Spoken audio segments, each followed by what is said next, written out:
You know, you'd think with all of the different dragon, either figurines or statues or plushies that I have, I would have one that looked more like Kaido than this little blue cutie right here, who is Sapphire. This is Beanie Baby, as you can probably tell.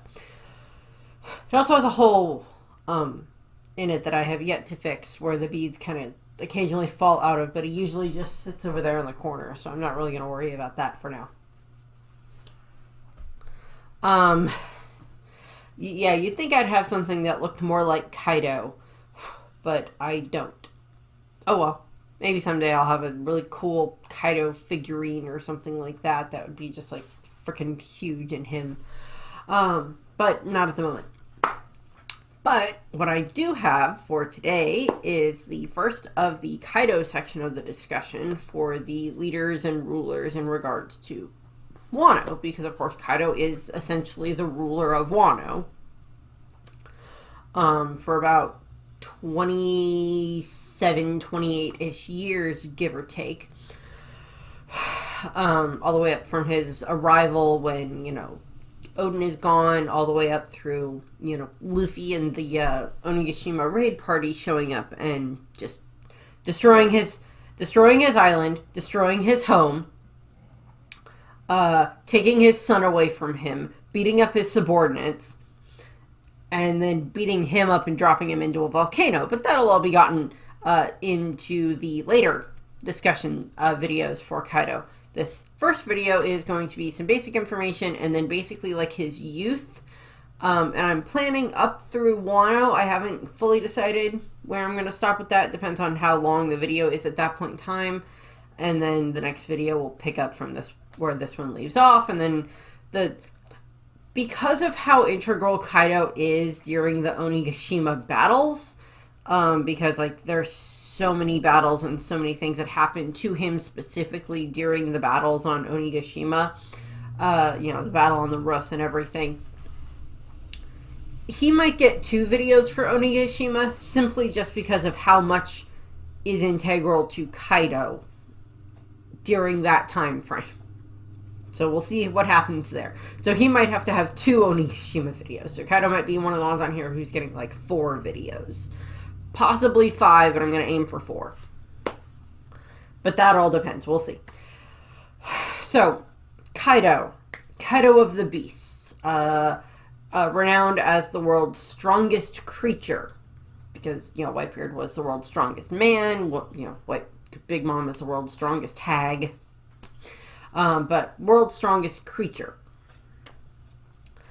He is the Governor General of the Beast Pirates. He is, the captain, but he's the Governor General of the Beast Pirates. He is, of course, one of the former Yonkos, or Emperors of the Sea, in the New World, ruled over his territory in the New World, which the main islands we see of it are Wano, and then there's, like, one of the other islands that we see in, I believe it is Caribou's cover story.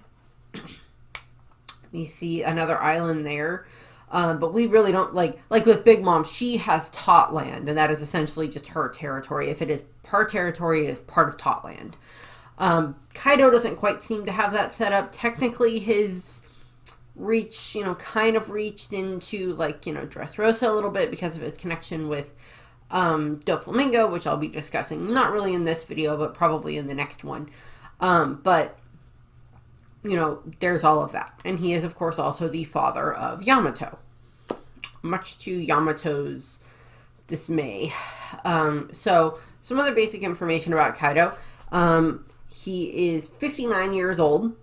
And as of the moment, we do not know his current status. As in, we do not know if he is alive or dead. We don't know. Half-boiled by lava, cyborg, zombie, I don't know. We don't know yet. We haven't, it's like his status is currently up in the air, not really up in the air, more like floating in lava or ejected from the lava volcano into the ocean and then possibly picked up by Big Mom's crew or whatever. We don't know yet. So just, at least as of the recording of this, we are unaware of what Kaido's current fate is. Is he alive? Is he dead? Whatever. We're not sure yet. He is no longer a Yonko, that's for sure. He was defeated by the combined efforts of Luffy, the Worst Generation, the Scabbards, Yamato, Momonosuke to a degree, helping with fighting against Kaido. So we have that. His Devil Fruit is one of the ones that I have, of course, made. The Ua no Mi model Seiryu, or the Fish Fruit model Azure Dragon. It is a mythical zone. Allows the it is a Zoan type one that allows the user to become this huge, frickin' very powerful blue dragon that I just think Kaido looks frickin' awesome as a dragon. I mean, like, he looks, like his human design looks pretty awesome as well. On that note, Kaido is, like, he's human, but he also has, like, ancient Oni blood in him, which, given what we're kind of learning on, like, Elbath right now about the giants, means that Kaido probably has giant blood in him, particularly, like, ancient giant blood, in the way that he views himself that way. So we kind of get that information there. Throughout the course of the video, obviously, I'll be talking about Kaido's various abilities in regards to his, Devil Fruit. For the first part of his life, it's really, like, this doesn't matter because he doesn't have it yet. He doesn't get the Devil Fruit until he's, like, in his 20s, I think, or whatever, during God Valley. So he's 59. God Valley was 38 years ago, so 21. Kaido was about 21 when he got his Devil Fruit, give or take. So, like, for the first part of his life, his Devil Fruit means nothing to him because he doesn't have it yet. And then, of course, in regards to his weaponry, Kaido's main weapon is Hasaikai, which means the 8 precincts, which is, the weapon is named after the 8 precepts from Buddhism, which are just 8 moral guidelines practiced by the devotees on observance days and festivals, and they're usually just this process to help with meditation. So I like the fact that Kaido's giant freaking spiked kanabo that is bigger than most normal people is, like, named after this, like, meditative, like, thing that's supposed to help you meditate, but, like, I don't know. It's also, like, the same thing is used in My Hero Academia, where they have the Shihei Saikai, where they have the, the Hasaikai area, the group that Overhaul the leader of. It's that same reference there. Now, I do believe a little bit of the information that we did get about Kaido's Kanabo, about Hasaikai, is that while it itself is not considered one of the, the Meito grade swords and everything, the high rank grades, it would be considered a legendary weapon would anyone ever find it. And I don't remember if it fell in the volcano with him or not. Okay. That's the basic information out of Kaido. Out of basic information for Kaido, excuse me.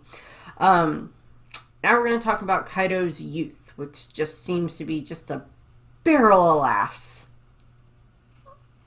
So, as I stated, Kaido is 59 years old, meaning that he was born 59 years ago. He was born in the Grand Line, and presumably, just because of what we understand, he was probably born on the Vodka Kingdom, which, at least at the time, was this very poor kingdom. I talked about it a bit when I was going through talking about the miscellaneous rulers, kings and queens and stuff like that we know about from stuff, because, like, what I'll go over here about Kaido and everything. The Vodka Kingdom was this very war-central kingdom. You might be able to hear the rain outside. It's raining right now. And she's pouting because it means she hasn't gotten a WALK today. You don't like the rain. You don't like getting wet. And I don't have an umbrella that's big enough for the both of us. So, as a child, Kaido, of course, grew up in the Vodka Kingdom. We don't know anything about his parents. He is essentially an orphan, but given the fact that he is, you know, ancient Oni blood type of thing, the way that he refers to it and is very proud of it. Possibly, you know, one or both of his parents had the same features as him. I don't think we see anybody else in the Vodka Kingdom that has these same types of features with, like, you know, the horns and everything else. But, you know, there's all of that. So he essentially, the entire kingdom invaded and loots other kingdoms, other towns around them, so they can then afford membership to the world government. And Kaido is this child soldier. Again, his backstory is very similar to Douglas Bullet from Stampede, although they're very similar, but I would say Kaido's is kind of handled slightly better. But again, like, Douglas's backstory is kind of just like a blueprint for Kaido's backstory anyway, so, you know, just take your pick there. And so what ends up happening is, you know, Kaido is considered the strongest soldier by the time that he's 10 years old, which is quite the feat for a 10-year-old. From there, over the course of the next 3 years, he just, you know, he's sent to various islands with other soldiers and is, you know, raid the island, bring back the supplies and the treasure and blah, blah, blah, blah. And then we'll use that to pay the government for, you know, membership to the government, for membership to the, you know, the reverie and everything else like that. Or at least membership as a member of the world government. And that's what happens over the course of, like, most of his childhood during this time frame. Eventually, he ends up kind of starting to start questioning the system, which is like, okay, that's kind of at least something there for Kaido, like, thinking for himself. So the king of the Vodka Kingdom, not quite knowing what to do with him. I don't think we ever even get a name for the king of the Vodka Kingdom. He's just like, okay, he's starting to question. That's not good.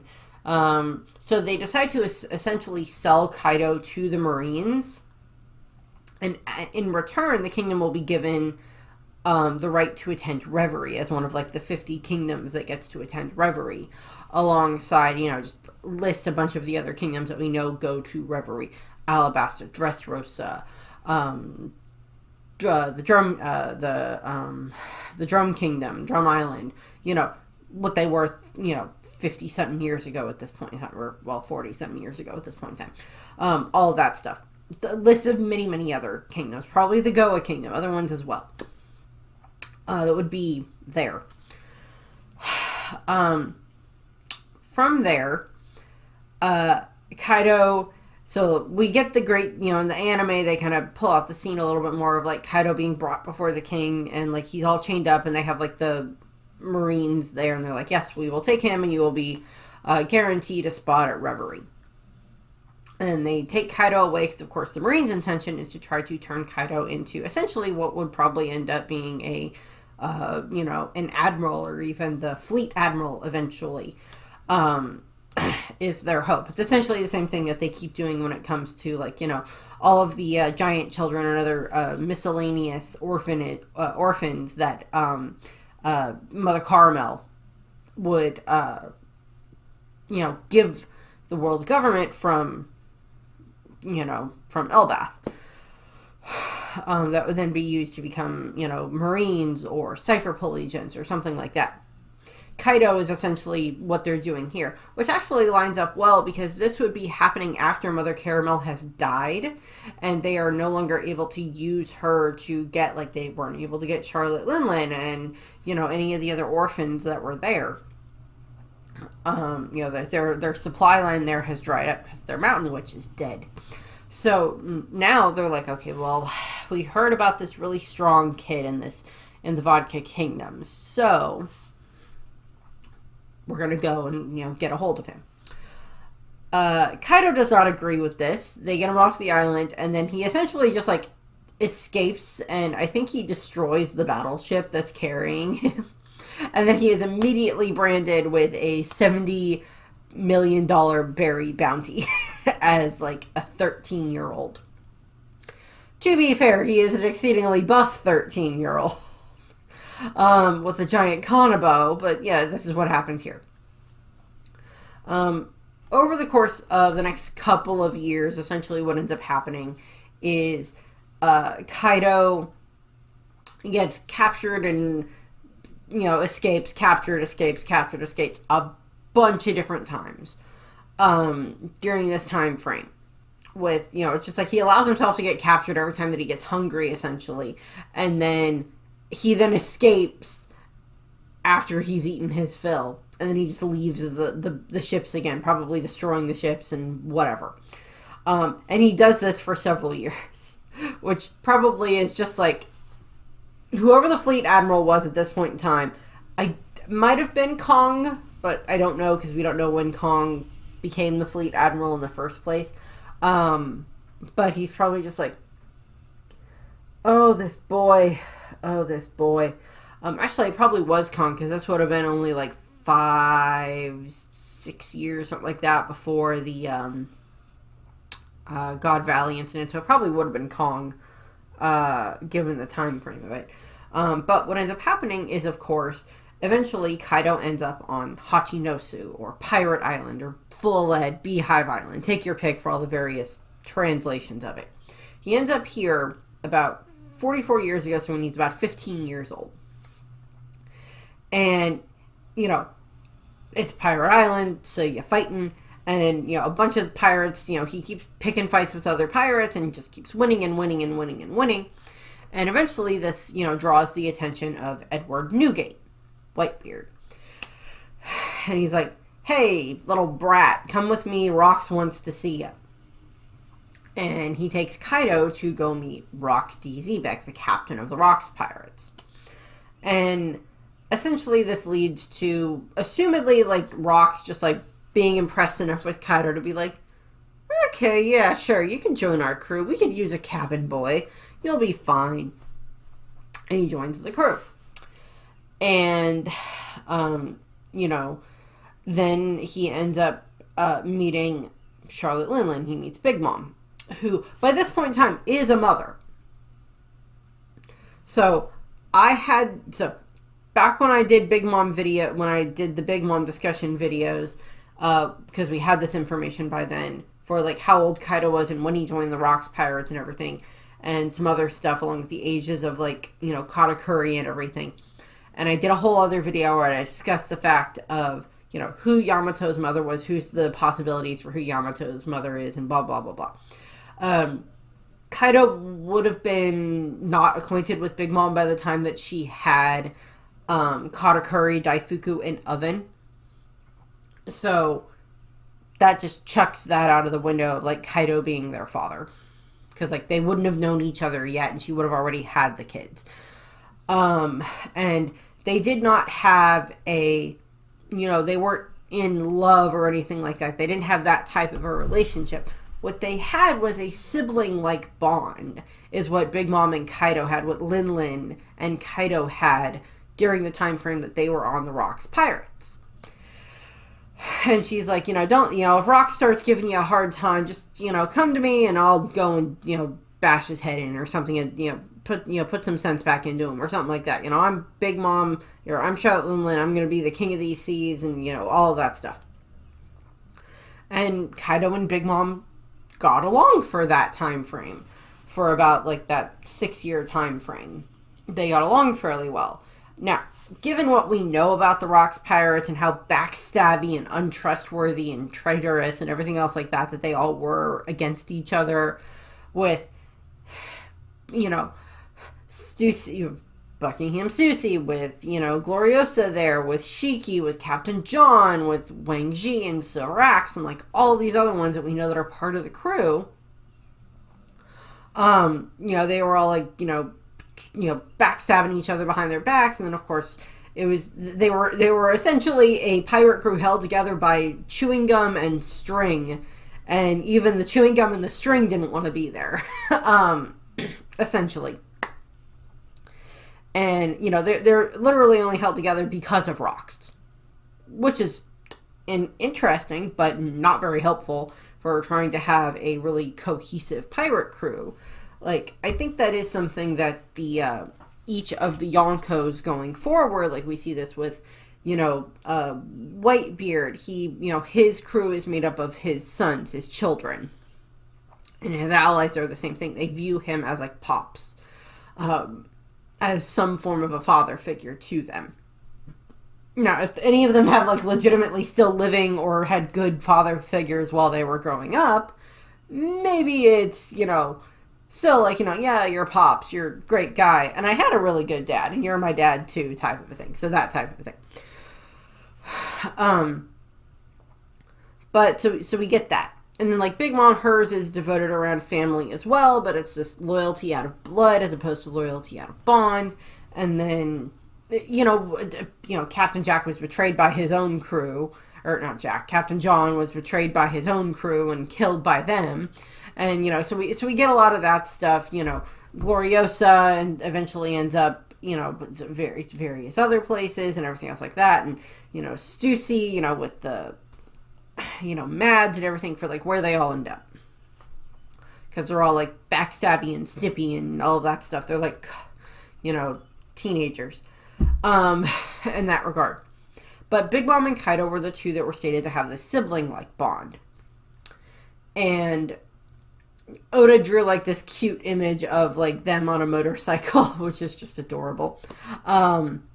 Which I'm just like, maybe they did just have fun. Maybe some of her, like, maybe Katakuri, Daifuku, whatever, and maybe they, Kaido wasn't their dad, but maybe he was like Uncle Kaido or something like that.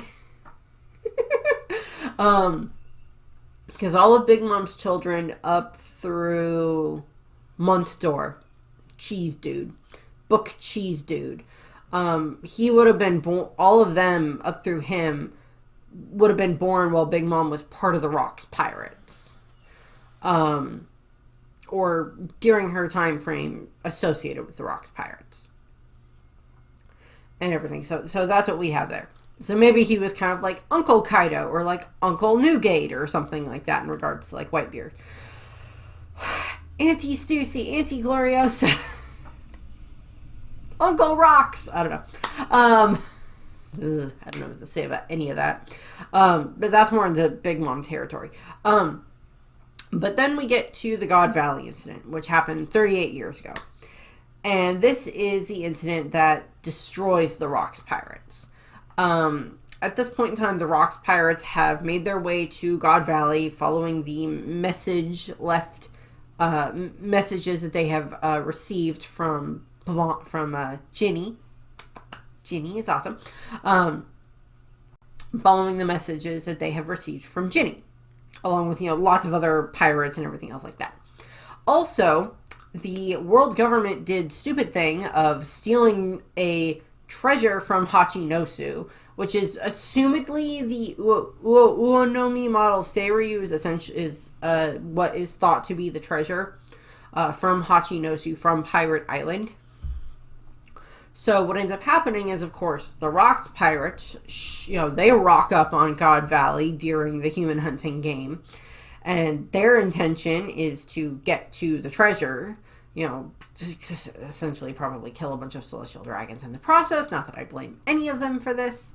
And they go through and do all of that, and they're, we see them when they show up, and they're all like bickering with each other and everything.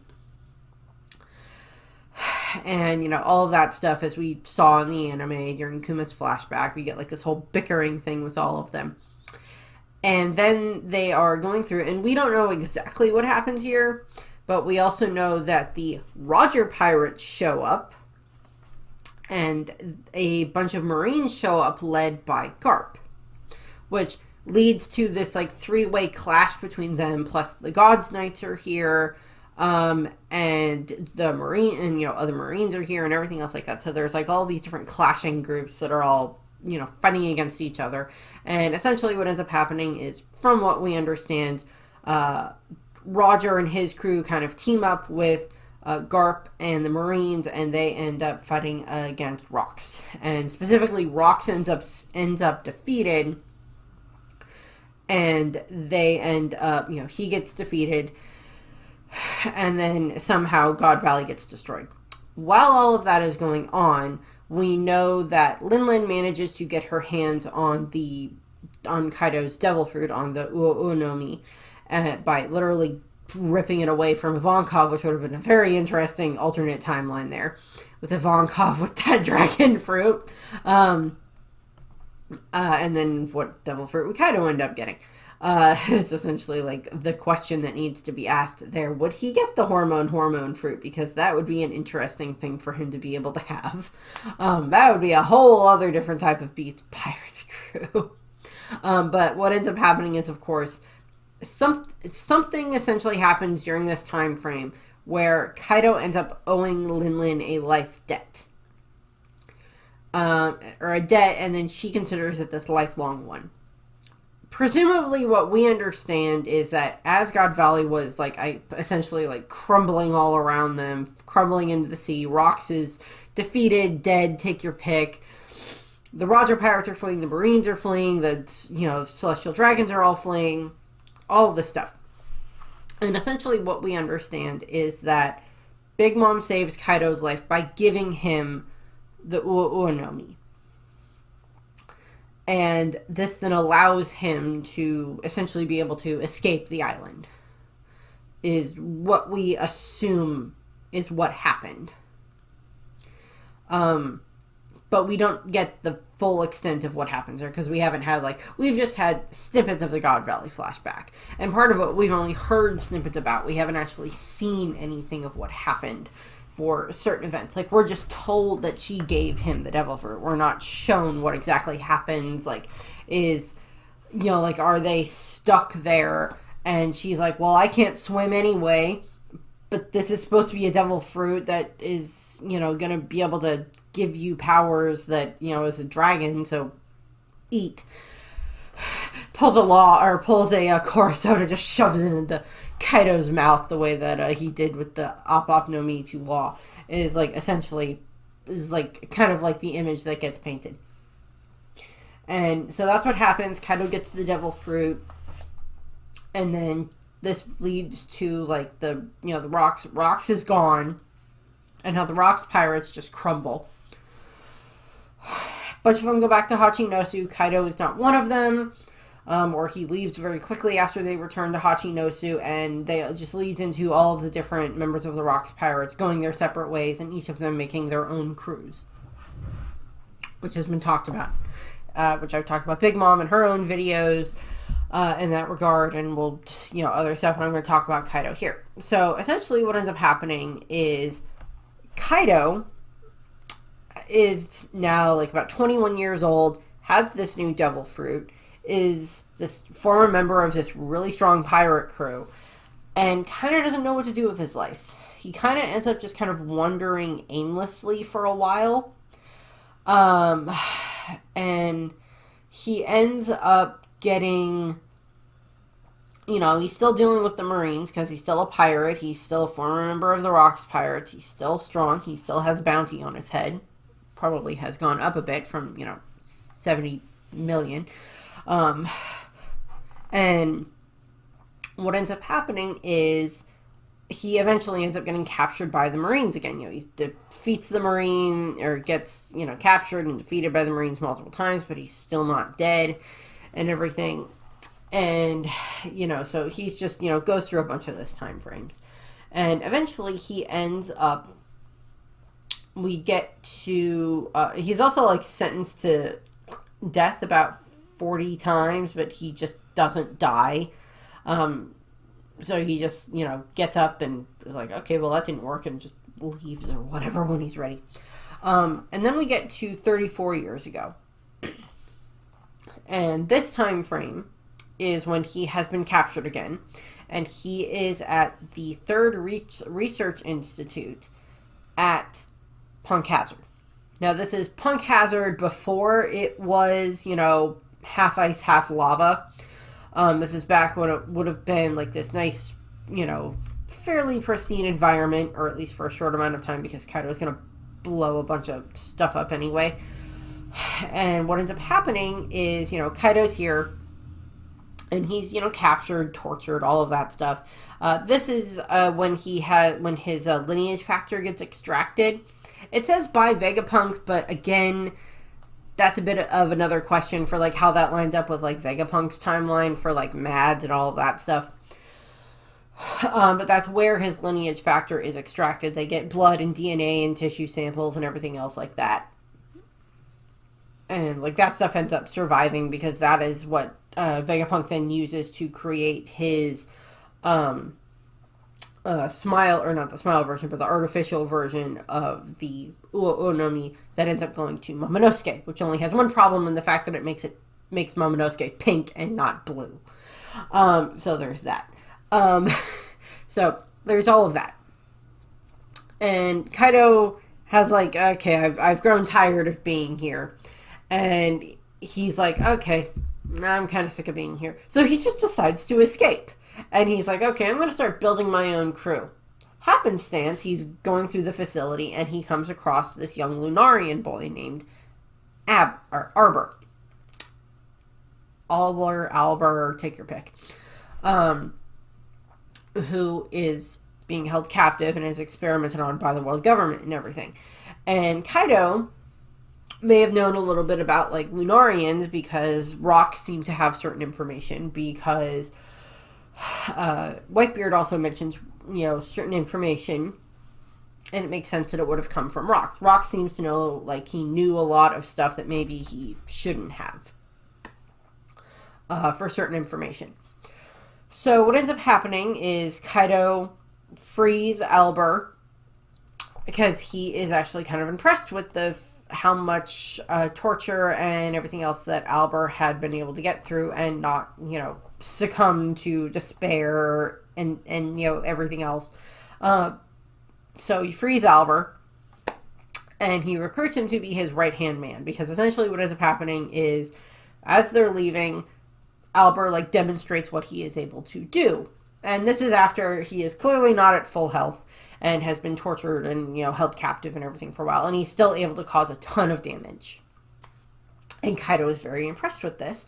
So he ends up recruiting him and he gives him the epitaph of King instead of Albor, which then King goes by for the rest of his life and technically still does.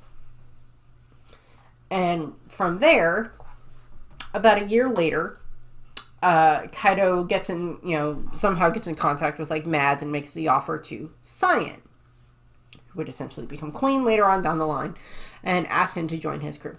Cyan declines. Kaido's like, yeah, okay, whatever. Sure, okay, suit yourself. And this ends up leading into Kaido starting to journey to Wano. And what happens here is Kaido is visited about 28 years ago.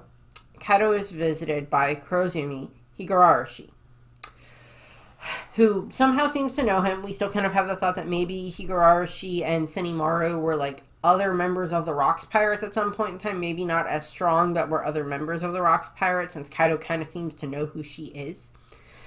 And Higurashi is just like, well, why don't you come to Wano? You come to Wano, you can set up some weapons factories. There's very skilled craftsmen there. They can start to make you a ton of, weapons and everything else like that. And you can rule over Wano and all this other stuff. And it's, it's isolated from the world government.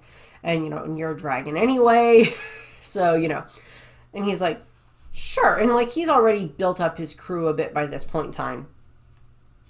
He has, King as his right-hand man, and he's built up a bunch of his subordinates, possibly like the rudimentary setups for like his, the Calamities and the Tobiropo and the other headliners and like all of that other stuff might have already been kind of in shape, but not super specific in how much.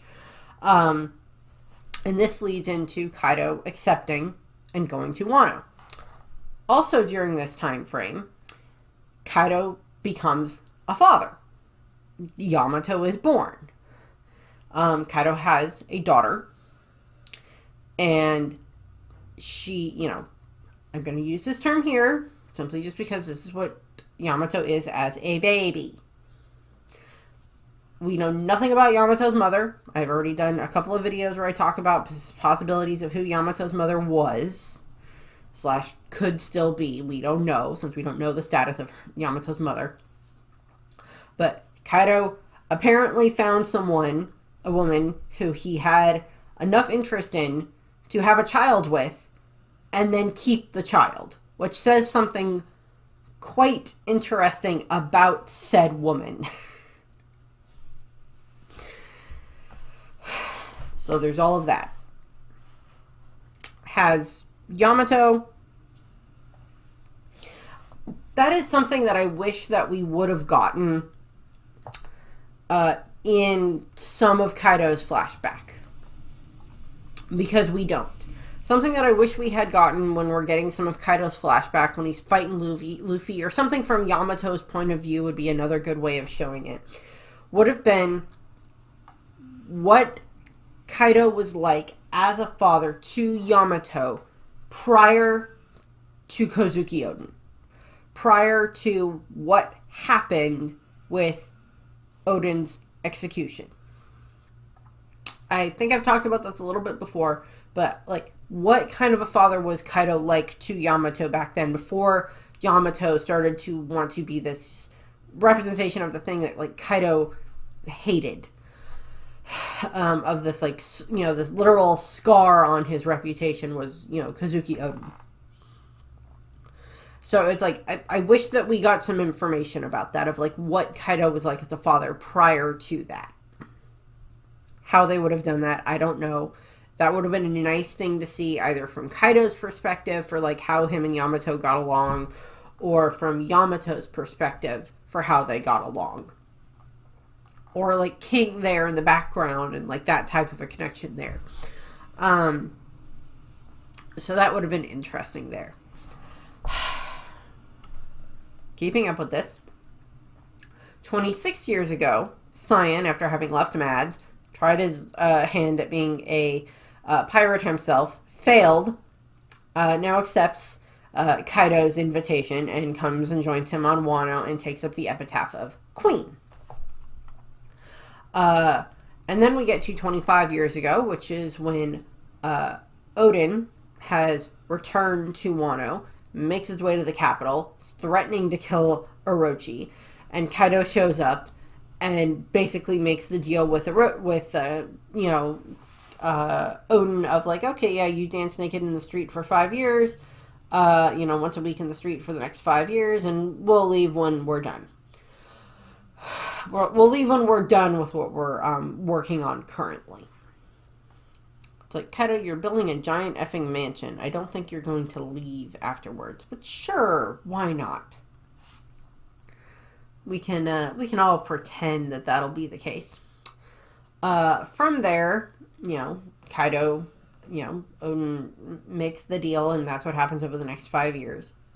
From, in regards to Oden, Kaido is still ruling over Wano, is building his mansion on Onigashima during this time frame inside of the Skull Dome and everything. And then 23 years ago is when everything happens with Gecko Moria.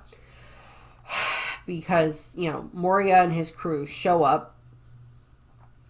And, Moria, for as much of a lazy bag of bat guano as he became, during this time frame, he had goals. He had lofty ideals of what he could do. And he goes and he fights against Kaido in the Ringo region. And during this battle, Moria seems to put up at least a good deal of a fight. But unfortunately, between Kaido and his men, Kaido is able to just wipe out Moria's crew. But Moria manages to escape with a bit of like a, morale defeating victory of getting the body of Ryuma and, Shusui getting the sword out of there as well. Takes those. And Moria is just scarred for the rest of his life during all of this incident. And this is, of course, what leads him into making his zombie army, because he's like, zombies, they can't die again. I'm not going to get, like emotionally attached to them the way that I did to my other crewmates and everything.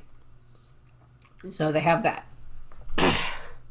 Then we get to 20 years ago, which is where we get into the clash between Odin and the Scabbards versus Kaido and the Beast Pirates. So there's the tipping point that happens here where Orochi and his men go after Hirogoro and his wife, which leads to her death, along with the deaths of a bunch of his men, and Hirogoro being locked up in Udon. Odin and his Scabbards are furious about this, so they take up arms and they start making their way to... Their intention is to get to Onigashima so they can fight Kaido on Onigashima. They don't get that far. They get to the beach of... I think it is... Is it the Curry Beach or is it the Kibi Beach? One of the beaches. They get to one of the areas, one of the coastlines, and Kaido and his men are waiting for them. Which, as I've stated before, essentially the higher-ups of the crew are Kaido, King, and Queen. Because Jack is like 8 years old at this point in time, and they may not even have Jack on the crew yet, because I don't think we've gotten a solid answer for when Jack joins the crew. And even if he did, was on the crew essentially at this point in time, he is 8 freaking years old, and I don't know if Kaido would do that to a child, even though that was done to him a bunch. When he was growing up. So what happens is, this is where they have the big battle. Where, the Scabbards are all fighting against Kaido's men, and where Odin is fighting against Kaido himself. As I've gone over from multiple videos already for this series. Odin manages to land one of his, attacks on Kaido, and that's what causes, the giant scar that is on, Kaido's chest and everything that is still there to this day, causes that. And that's when Higurashi steps in, pretends to be Momonosuke, who has been kidnapped, which of course distracts Odin long enough for Kaido to attack him and knock him out. Kaido then essentially just kills Higurashi for her interference, which is fair. It's like, you took away my victory, type of a thing.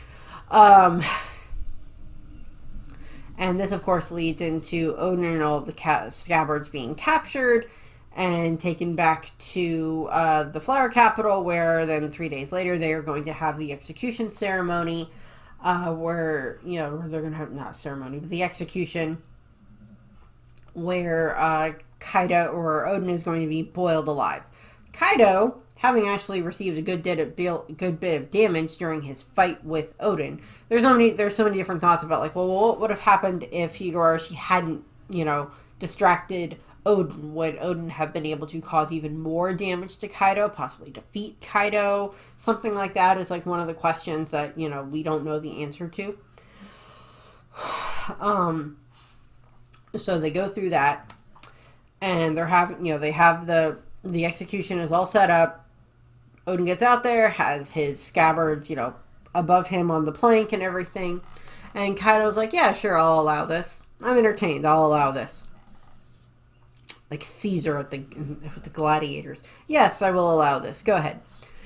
And this leads into, of course, the Hour of Legend, where, everything is revealed about, like, Orochi and Kaido and all this other stuff thanks to Shinobu, while Odin is standing there holding his Scabbards over his head on the plank of wood. And, right near the end of the hour, Odin chucks his Scabbards. They get running on their way back to Curry. And Odin is then executed by Orochi. He changes it to execution by firing squad instead. So Orochi kills Odin in that regard. Kaido, not happy about what just happened, because he's like, okay, now I gotta threaten all these people again, essentially flies off toward the Curry region, toward the castle.